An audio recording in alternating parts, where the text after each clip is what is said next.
My daughter died in your name. Suffering for your gods is your only purpose. Dog! You are no god.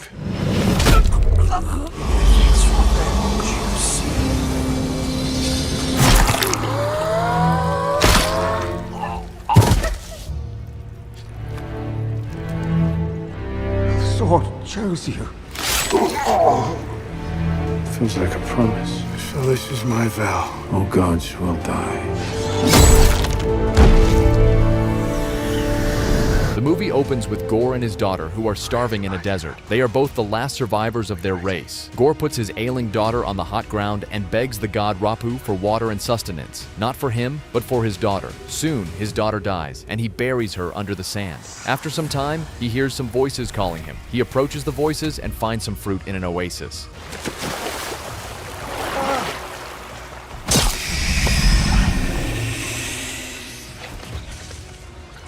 Gobbling up all my fruit. Bringer of light. Oh, it's one of mine. Our faith in you never wavered, and now we await the promise. No, sorry. There's no eternal reward for you. Dog! There's no one left to worship you. There'll be more followers to replace you. Suffering for your gods is your only purpose. We just vanquished the holder of the Necro Sword before he could harm any other gods. My daughter died in your name. I renounce you.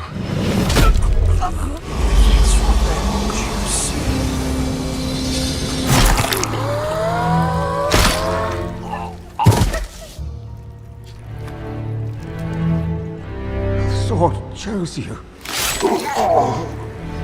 Feels like a promise. So this is my vow. All gods will die.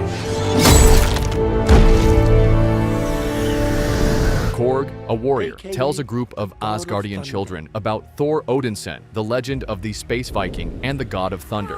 Thor was raised as a warrior and loved so many women without any discrimination, but he lost all of them. His planet exploded before his eyes, and he lost everyone he loved. He then teams up with the Guardians of the Galaxy and wins a lot of battles, but nothing can hide his pain. He gives up his quest for love and accepts that he can only fight the battles. Thor is called for another battle against some bird-like invaders called Hebuska's hordes, who invaded a planet. Jotun, the king, tells Thor that all the gods have been murdered and now their sacred temple has been left unguarded. Thor! We need your help to win this battle. Let's go. You're gonna break them. I am good. How are we doing, guys? We're all about to die. You said this planet would be a relaxing holiday. The odds may be against us, but I'll tell you this for free. Here it comes.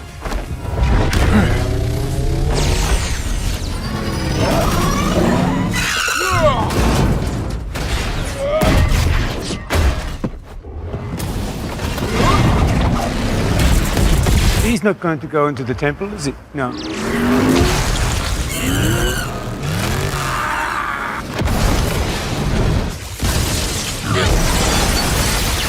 Defeat the enemy with minimal loss or damage. Hurrah! On Earth, Jane Foster, ex-lover of Thor, has been diagnosed with stage 4 cancer. Darcy Lewis tries to support her and takes care of her during her chemotherapy. Anyway, it's not that serious. Jane, it's stage 4. I have, like, how many stages? 4. You're not getting what the universe is actually trying to tell you, so slow down. Dr. Eric Selvig informs Jane that there is no recovery even after chemotherapy. Jane searches further and comes to know that Mjolnir may save her life. You can almost feel the power.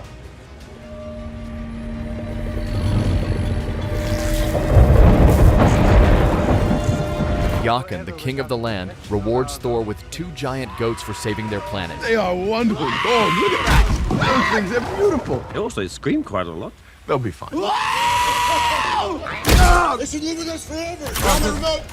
I'm putting them down. Just relax. The goats are going to be fine. Told you can summon them with a special whistle. He does something like this. Oh, hey, guys. Kraglin! We're married. You can't get married on every single planet we land on. I am Groot. Oh, where are you? Sif? We need you here. The God Butcher has found us. All of these gods murdered.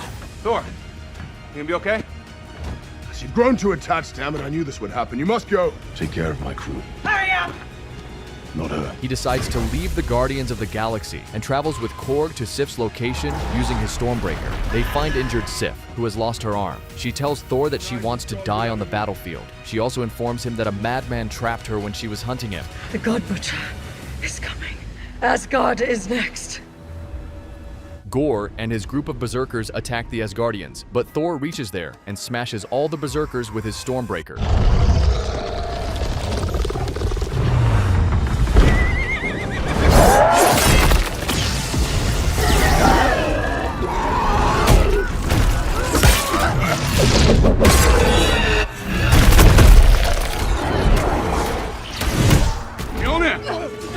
Mjolnir! It's me, Thor!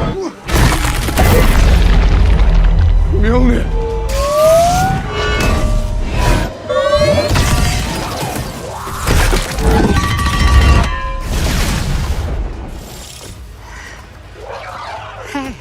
How?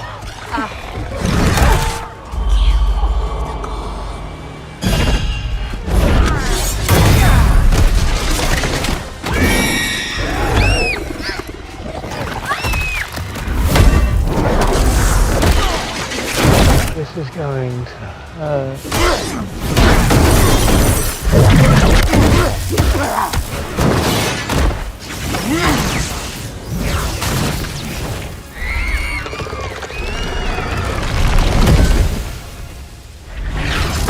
Flew around the world twice.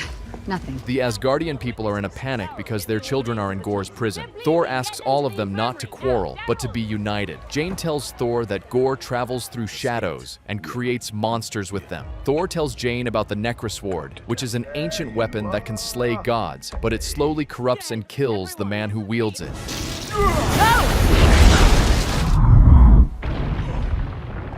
Didn't find them. Hey, your cape's on fire. It's fine, it'll grow back. It also wields a necro sword. It has the ability to slay gods, but it slowly corrupts and kills whoever wields it. Thor? I don't know how to use my magic eyes yet. Your father taught me, and I'm going to teach you. I need you to focus. Are you gonna do something? Yes, I am, but just not right now. Good news is, you're Asgardians. So if you die, you'll end up in Valhalla. They're in the Shadow Realm. We can recruit Ra, Hercules, and Zeus, the oldest and wisest of them all. They get a ship to reach the Shadow Realm. Before departure, Thor asks Jane how she got Mjolnir, and she tells him that she heard its voice calling her. Jane feels weak due to her disease, but her late mother's advice not to stop fighting encourages her again. Valkyrie also suggests she should go to the battle. Well, you know what? It looks good on you. It works. What? We were just talking.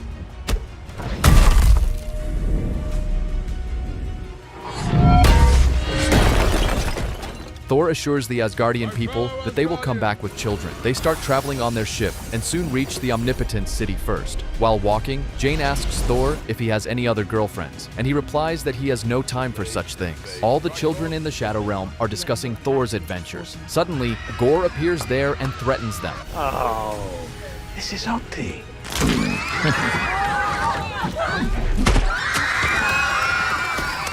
Let me ask you a question.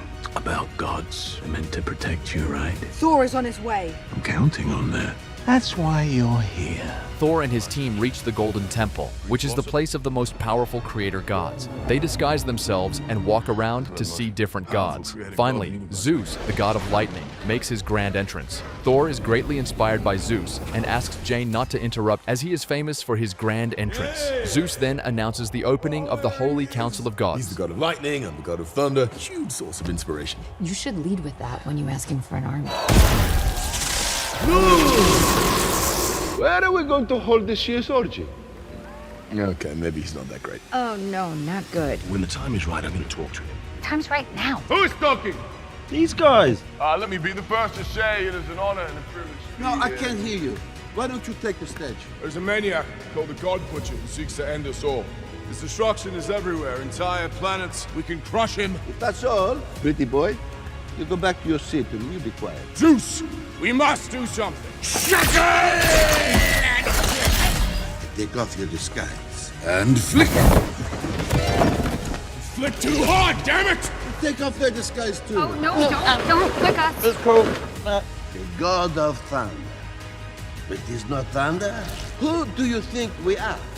The god police? How the mighty have fallen. My hero, Zeus, afraid. Now I put your clothes back on. For this is the golden temple of the god. Can I borrow Thunderbolt? No! He will not reach eternity. Eternity? It will grant the desire of the first person who reaches it. Zeus, we must act now. He's not going to make it. Maybe we have lost our way. God!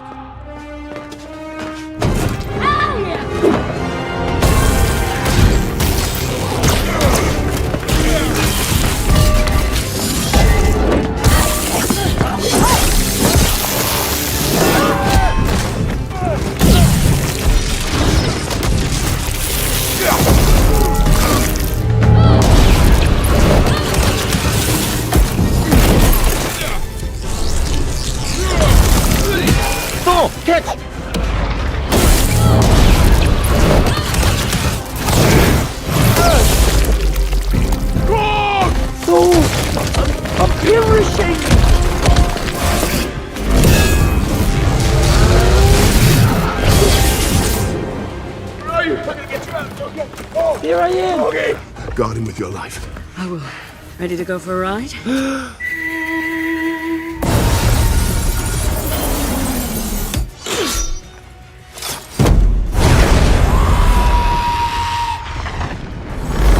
Thor again talks to the kidnapped kids through the projected image and motivates them to be brave. Valkyrie tells Thor and Jane that they have no plan because they have failed to raise a god army. She is afraid that they are weaker than before and will die in the Shadow Realm. Thor encourages her, saying that they did great and killed Zeus, which was not easy, and they will succeed. On the way to the Shadow Realm, Thor sees that his Stormbreaker is jealous because Thor is giving more attention to Jane and Mjolnir. Thor assures his Stormbreaker that they are both buddies and that Mjolnir is a matter of the past. Thor expresses his feelings for Jane and tells her that he wants to be with her. Jane tells him that she has cancer and that Mjolnir called her. She says she thinks if science cannot work on her, then Viking space magic might be helpful. Thor assures her that she is worthy because Mjolnir has chosen her. He says she even made him worthy by teaching him how to hold Mjolnir. Thor suggests they both should do together what they want. I'm tired of giving myself over to the idea of fate. I want to be with you.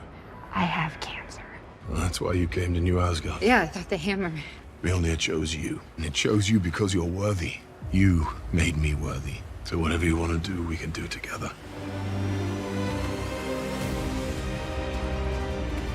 Valkyrie then informs them that they have reached the Shadow Realm, where everything has lost its color. They start searching for the kidnapped kids, but can't find them. Jane informs others that it is a trap, after knowing that Bifrost is the key to reaching eternity. She hurls the Stormbreaker because Gore will use the Bifrost to find eternity. You tell me why you just threw Stormbreaker out the window. He needs it to open the gates of eternity.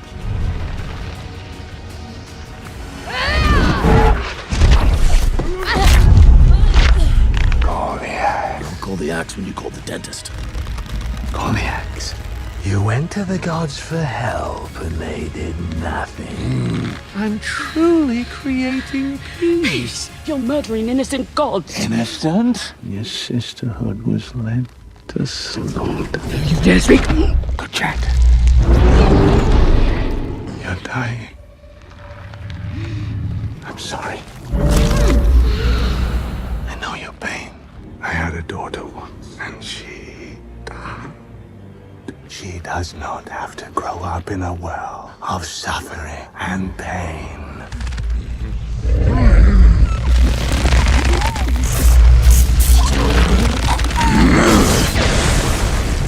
You okay? Yeah.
Jane is taken to the hospital, where the doctor tells Thor that Jane's situation is more critical than before due to her use of Mjolnir. Thor tells Jane that he is going to kill Gore. Jane says she wants to go with him, but he asks her to take a rest because he wants her to be alive. He confesses his love for her and says that they got a chance, and if she holds Mjolnir again, the chance will go. Jane agrees and asks him to come back soon. Valkyrie tells Thor that the Gate of Eternity is at the literal center of the universe. Valkyrie excuses Thor for not accompanying him because she is badly injured. She asks Thor to destroy the Necrosword because it is the source of power for Gore. She asks him not to die after giving him the Thunderbolt, and Thor leaves alone to battle with Gore. Gore is seen in Eternity with all the kidnapped children. He uses Thor's Stormbreaker to open the Gate of Eternity. Before he can make his wish, Thor appears there and liberates all the children. He gathers them and grants them temporary power to use their weapons. He motivates all of them to fight the monsters and get the Stormbreaker. He calls them the Army of Space Vikings. All the kids start killing the monsters, and Thor confronts Gore. Whosoever holds these weapons and believes in getting home, if they be true of heart, the power of Thor! Lead your army to that axe. We shall do our work.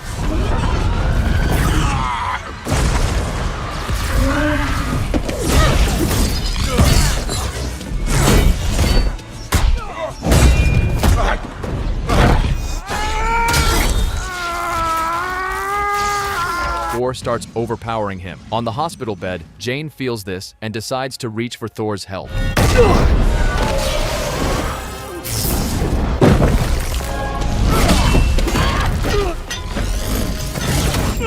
Stormbreaker, stop this!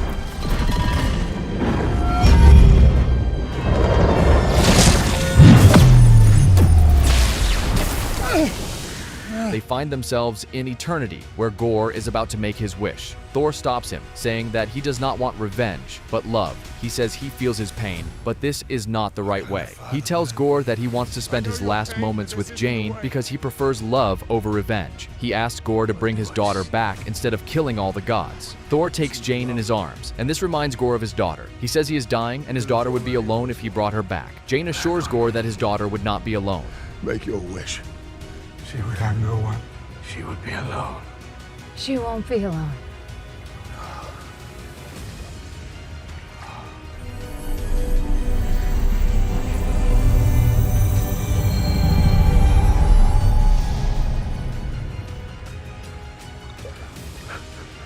I love you. I love you too.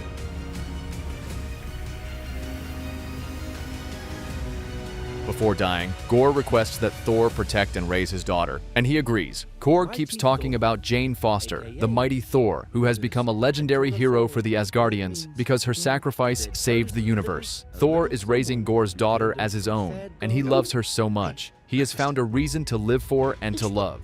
Oh, wow. I love it. Very creative. Now, you see the aliens down there, the stripy ones? I love you, sweetie. Love you, Uncle Thor. Two warriors fighting the good fight for those who can't fight good. They are simply known as Love and Thunder. I hope you guys enjoyed the recap, and be sure to check out other awesome recaps on the channel. And as always, thank you very much for watching.